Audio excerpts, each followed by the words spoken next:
বিয়ে সবার জীবনেই দরকার। এখন কার জীবনে কতটুকু দরকার সেটা হচ্ছে যেই পার্সনটা বিয়ে করবে বা যিনি করবে তিনি সবচেয়ে ভালো বলতে পারবেন। সাকিব ভাই যদি আপনাদের সামনে অথেন্টিকভাবে মুখ দিয়ে বলে ওইটা হচ্ছে বিশ্বাসী। সো শোনা কথায় আমি নিজেও বিশ্বাস করি না আসলে। বড় ভাই হিসেবে যে আপনাদের মতো শোনা কথায় আমিও শুনেছি, কিন্তু সাকিব ভাই যখন পর্যন্ত ঘোষণা না করবে ততক্ষণ পর্যন্ত অথেন্টিক কথা ছাড়া বিশ্বাস করি না। প্রথমত ভীষণ ভালো লেগেছে তুফানের টিজারটা।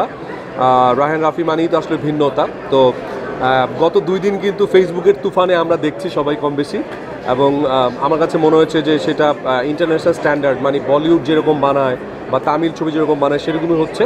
তুফান বাংলাদেশের সবচেয়ে বড় বিগ বাজেটের ছবি, এবং আনডাউটফুলি এটা বাংলাদেশের সবচেয়ে ইতিহাস সৃষ্টি করবে ব্যবসার দিক থেকে। তুফান বেগে শুধু যাবে না, তুফান হচ্ছে বড় বেগেই যাবে। টিজার দেখে তো মাথা নষ্ট। চঞ্চল ভাই আছেন, সাকিব ভাই আছেন, আরও অনেক বড় বড় আর্টিস্ট আছেন।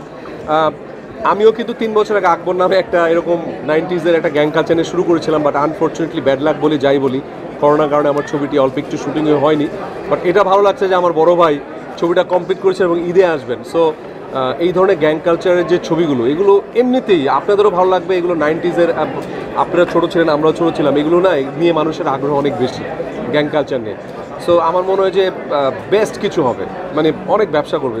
আপনি লিখে রাখেন আজকে, শোনেন, এরকম আমিও শুনেছি। কিন্তু একটা জিনিস মনে রাখবেন, আপনারা এখন এসেছেন হারল্যান্ড স্টোর, মানে অথেন্টিক। সো সাকিব ভাই যদি আপনাদের সামনে অথেন্টিকভাবে মুখ দিয়ে বলে ওইটা হচ্ছে বিশ্বাসী। সো শোনা কথায় আমি নিজেও বিশ্বাস করি না আসলে।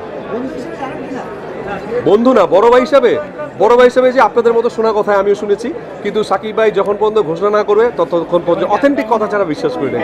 নিউজটা তার আমি করিনি, নিউজটা করেছে আপনার মতোই একজন, আমাদেরই ভাই। সো এটা সে বলতে পারবে, আমি এটা জানি না ভাই। এটা দরকার কিনা আপনি বন্ধু হিসেবে? শোনেন, বিয়ে সবার জীবনেই দরকার। এখন কার জীবনে কতটুকু দরকার সেটা হচ্ছে যেই পার্সনটা বিয়ে করবে বা যিনি করবে তিনি সবচেয়ে ভালো বলতে পারবেন। বিয়ে অনেক সময় কালো হয়ে যায়, আবার বিয়ে অনেক সময় অনেক ভালো কিছু বয়ে আনে। সো এটা ম্যান টু ম্যান ভ্যারি করে আসলে। আমার তো না, আপনি তো আগ্রহ প্রকাশ করছেন, আপনি বারবার প্রশ্ন করছেন। আমি বলি শোনেন, এটা হচ্ছে 11 তারিখে ভাইয়া অ্যান্সার দিবে। ওনার অ্যান্সারটা আমি দিলে এটা খারাপ দেখায়, রাইট? ওনার যেহেতু এটা সাবজেক্ট, আমি না বলি। আর ভাই জিজ্ঞেস করছিলেন আমার কাজের আপডেট। আপনারা জানেন আমি অপারেশন জ্যাকপট শুটিং শেষ করেছি, সামনেই খুলনা এবং প্যারিসে যাব। আরেকটা কথা ভাইদেরকে বলে রাখি, তুফান যেরকম ঝড় বেগে এসেছে, সো এরকম হয়তোবা এই ডিরেক্টরেরই একটা কাজ আমার হয়তো আসছে খুব শিগগিরই, সেটা ঈদেও আসতে পারে, আবার তুফান ব্যাগের জন্য হয়তো ঈদের পরেও আসতে পারে। এটা বড় করে প্রেস কনফারেন্স করবো ইনশাআল্লাহ। ওটার একমাত্র এবং প্রধান লিড ক্যারেক্টারটাই আমি করেছি। সো ওইটার নাম সহ আপনাদের কাছে আবার জানাবো। সো যেহেতু তুফানের একটা ঝড় আসছে, ঝড়ের মধ্যে একটু বৃষ্টি ঢেলে দিলাম আর কি। আমি যেহেতু এবার শিল্পী সমিতির স্পোর্টস অ্যান্ড কালচার সেক্রেটারি হয়েছি, আমরা অলরেডি সেলিব্রিটি ফুটবল লিগে খেলেছি এবং খুব সুন্দর, মানে এবার আমি আসার পরে গতবার কিন্তু একটা ঝামেলা হয়েছে দেখেছেন, এবার কিন্তু ঝামেলা হয় নাই। আগে বলেছি ভাই ঝামেলা হলে আমরা নাই। সো এবার তারা সুন্দর করে শেষ করেছে, এবং আমরা যারা শিল্পী যারা আছেন আমরা অলরেডি পোস্টার টানিয়ে দিব যে যারা ভালো খেলেন, সারা বছর জন্য প্র্যাকটিস করতে পারে, এরকম করে আর সবার আগে খেলা দিব আপনাদের সাথে, তাহলে প্রচারটা বেশি পাওয়া যায়।